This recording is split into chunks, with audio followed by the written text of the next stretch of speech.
Assalamualaikum warahmatullahi wabarakatuh. Alhamdulillahirabbil alamin. Asyhadu an la ilaha illallah wa asyhadu anna Muhammadan abduhu wa rasuluh. Allahumma shalli ala sayyidina Muhammad wa ala alihi wa sahbihi ajmain. Amma ba'du.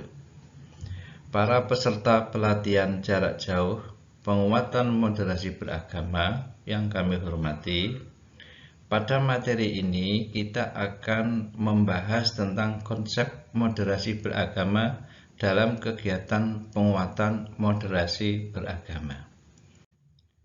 Dasar hukumnya bahwa hidup di negara Republik Indonesia tercinta ini adalah Undang-Undang Dasar 1945, kemudian Undang-Undang Nomor 39 Tahun 99 tentang Hak Asasi Manusia, Peraturan Presiden Nomor 83 Tahun 2015 tentang Kementerian Agama, Perpres Nomor 18 Tahun 2020 tentang Rencana Pembangunan Jangka Menengah Nasional tahun 2024 dan PMA 18 2020 tentang Renstra Kementerian Agama.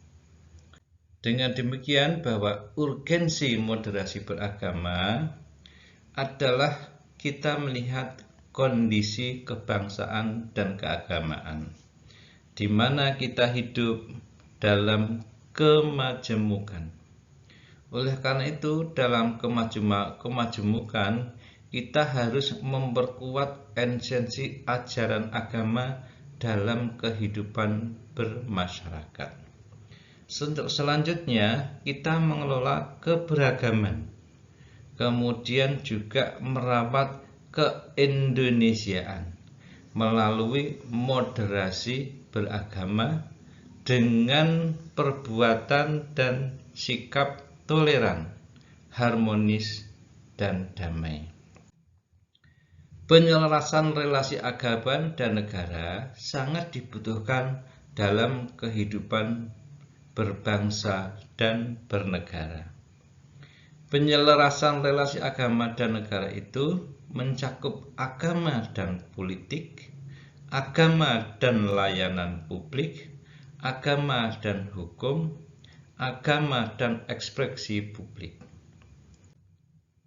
Muatan pesan keagamaan dalam moderasi beragama. Ada 7 muatan pesan keagamaan. Yang pertama adalah memajukan kehidupan umat manusia. Yang kedua, menjunjung tinggi keadaban mulia. Yang ketiga, menghormati harkat, martabat kemanusiaan. Yang keempat, memperkuat nilai moderat. Yang kelima, mewujudkan perdamaian. Dan yang keenam, menghargai kemajemukan serta menaati komitmen berbangsa dan bernegara.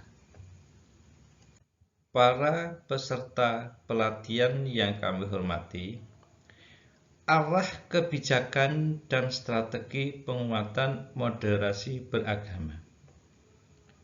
Pada tahun 2020 sampai tahun 2024 ada rencana pembangunan jangka menengah dalam Renstra Kementerian Agama terkait dengan moderasi beragama.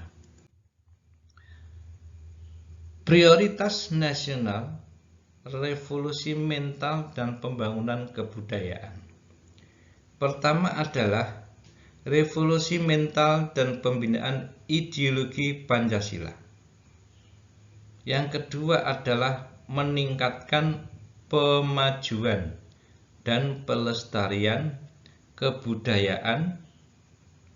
Yang ketiga adalah memperkuat moderasi beragama. Dan yang keempat, pembangunan yang keempat adalah meningkatkan literasi, inovasi, dan kreativitas. Oleh karena itu, bahwa pembangunan mental positif dari seluruh warga Indonesia sangatlah penting untuk selalu dibangun pembangunan tidak hanya bersifat fisik, tapi pembangunan spiritual, mental juga harus diseimbangkan dalam rangka membangun manusia Indonesia seutuhnya. Arah kebijakan penguatan moderasi beragama dalam rencana pembangunan jangka menengah ini adalah, yang pertama adalah penguatan cara pandang, sikap, dan praktik beragama, jalan tengah. Artinya kita tidak fanatik ke kiri dan tidak fanatik ke kanan. Yang kedua adalah penguatan harmonisasi dan kerukunan umat beragama, di mana kita hidup dalam kemajemukan. Dan yang ketiga adalah penyelarasan relasi agama dan budaya, di mana kita hidup tidak lepas dari budaya, juga tidak lepas dari kehidupan beragama. Yang keempat adalah peningkatan kualitas pelayanan kehidupan beragama, dan yang kelima adalah pengembangan ekonomi dan sumber daya keagamaan. Indonesia bukan negara sekuler yang memisahkan agama dan negara. Karena apa? Bahwa kehidupan berbangsa dan bernegara selalu berdampingan dengan kehidupan keagamaan. Negara memposisikan diri di antara tidak boleh terlalu jauh campur tangan, tapi juga tidak boleh terlalu jauh lepas tangan. Negara berlandaskan dan berorientasi pada nilai-nilai agama, yaitu terwujudnya kemaslahatan umat bersama menuju kedamaian dan kebahagiaan. Penguatan cara pandang, sikap, dan praktek beragama jalan tengah. Strategi penguatan moderasi beragama meliputi penyiaran agama, sistem pendidikan, pengelolaan rumah ibadah yang benar, pengelolaan ruang publik yang benar dan nyaman, pesantren dan satuan pendidikan keagamaan lainnya yang saling terkait satu sama lain.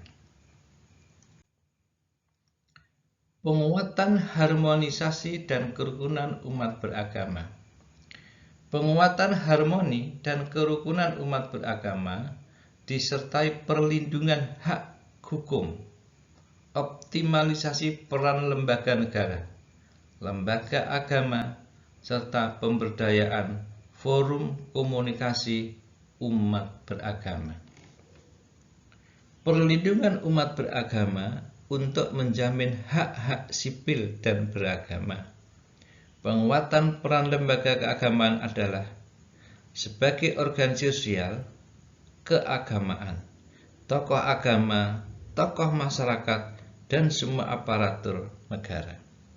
Penguatan FKUB untuk membangun solidaritas sosial, toleransi, dan gotong royong. Kunci harmonisasi umat beragama adalah masyarakat terlindungi hak sipil dan hak beragamanya.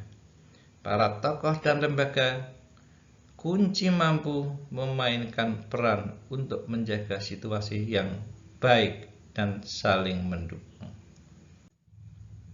Penyelarasan relasi agama dan budaya.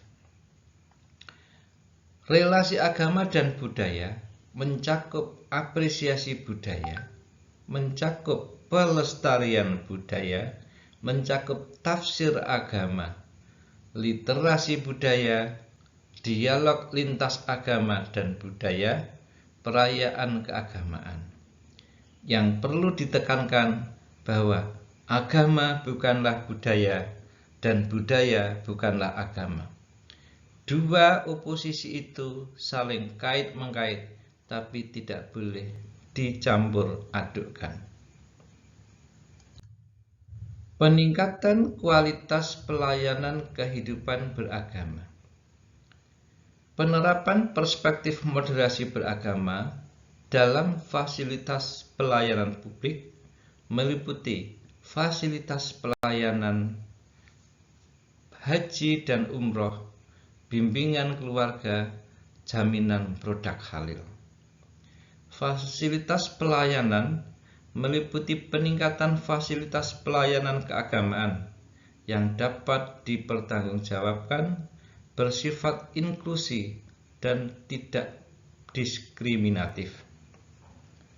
Bimbingan keluarga mencakup peningkatan bimbingan perkawinan dan keluarga sakinah yang berwatak moderat. Jaminan produk halal mencakup penyelenggaraan jaminan produk halal dari semua nilai tambah ekonomi sehingga umat lain turut manfaatnya. Yang keempat adalah haji dan umrah melalui Sisko Haj di masing-masing kantor Kementerian Agama kabupaten atau kota. Pengembangan ekonomi dan sumber daya keagamaan. Pengembangan ekonomi umat dan sumber daya keagamaan sebagai model penguatan moderasi beragama mencakup dana sosial, dana haji, kelembagaan ekonomi umat. Penguatan ekonomi umat secara profesional, produktif, dan inklusif. Pengembangan ekonomi umat dan sumber daya keagamaan secara profesional agar dapat dimanfaatkan sebaik-baiknya demi kemaslahatan berbangsa, bermasyarakat, dan bernegara. Terima kasih. Semoga pengantar ini membawa kebaikan dalam rangka toleransi antar umat beragama dan toleransi interumat beragama dalam menjalankan kehidupan berbangsa dan bernegara. Wabillahi taufiq wal hidayah. Wassalamualaikum warahmatullahi wabarakatuh.